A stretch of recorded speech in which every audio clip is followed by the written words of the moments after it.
அனைவருக்கும் வணக்கம். நான் உங்கள் சுபிக்ஷா. இன்னைக்கு ஜனவரி 25ஆம் நாள் என்ன நாள் அப்படின்னு கேட்டீங்கன்னா, மொழிப்போர் தியாகிகள் தினம்.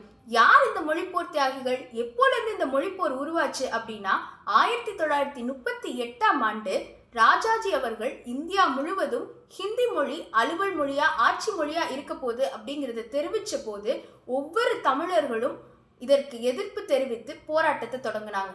அப்படி நடராஜன், தாளமுத்து அப்படிங்கிற 2 பேர் தமிழ் மொழிக்கு ஆதரவாக குரல் கொடுத்து பல போராட்டங்களையும் முன்னெடுத்து சிறைக்கு சென்றாங்க. சிறைக்கு சென்ற பிறகு அவங்களுக்கு உடல்நல குறைவு ஏற்பட்ட போது, உங்களுக்கு மருத்துவம் பார்க்கணுமா, அப்போனா மன்னிப்பு கடிதம் கொடுங்க அப்படின்னு அரசாங்கம் கேட்டுச்சு. எங்கள் மொழிக்காக போராடியதற்கு நாங்கள் ஒருபோதும் மன்னிப்பு கடிதம்லாம் கொடுக்க மாட்டோம் அப்படின்னு சொல்லி சிறையிலேயே தங்கள் இன்னுயிரை நீத்தவர்கள் நடராஜனும் தாளமுத்துவும். 1939ஓட இந்த பிரச்சனை முடிஞ்சிச்சா அப்படின்னு கேட்டீங்கன்னா அதான் இல்லை. நேரு இருக்க வரைக்கும் 1965 வரைக்கும் ஆங்கிலம் ஒரு அலுவல் மொழியா இருக்கட்டும்னு சொல்லிட்டு இருந்தவங்க பின்பு 1965ஆம் ஆண்டுக்கு பிறகு லால் பகதூர் சாஸ்திரி மீண்டும் ஹிந்திய அலுவல் மொழியா இருக்கலாம் அப்படின்னு தெரிவிச்ச போது மொழிப்போர் இன்னும் முடியல, மீண்டும் தொடங்கியது.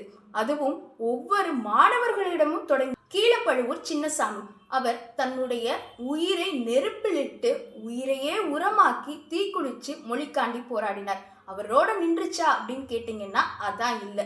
அவர் வரிசையில நிறைய மாணவர்களும் இருந்தாங்க.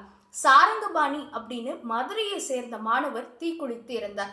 அதுக்கப்புறம் ராஜேந்திரன் அப்படிங்கிற மாணவர் அண்ணாமலை பல்கலைக்கழகத்தை சேர்ந்தவர் துப்பாக்கி சூடுபட்டு மொழிக்காக தன்னுடைய உயிரையே புதுக்கோட்டையில இல்லையான்னு தானே கேட்குறீங்க. புதுக்கோட்டையிலையும் கீரனூர் முத்து, விராலிமலை சண்முகம் போன்றவர்கள் தமிழ் மொழிக்காண்டி போராடி இருக்காங்க.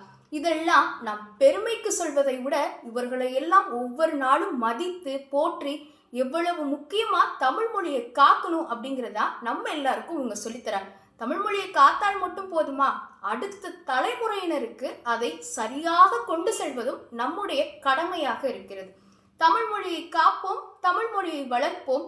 பழமையும் புதுமையும் நிறைந்த தமிழ் மொழியை அடுத்த தலைமுறையினருக்கு புத்துணர்ச்சியோடு கொண்டு செல்வோம் என்று கூறிக்கொண்டு உங்களிடமிருந்து விடைபெறுவது உங்கள் புதுகை சுபிக்ஷா.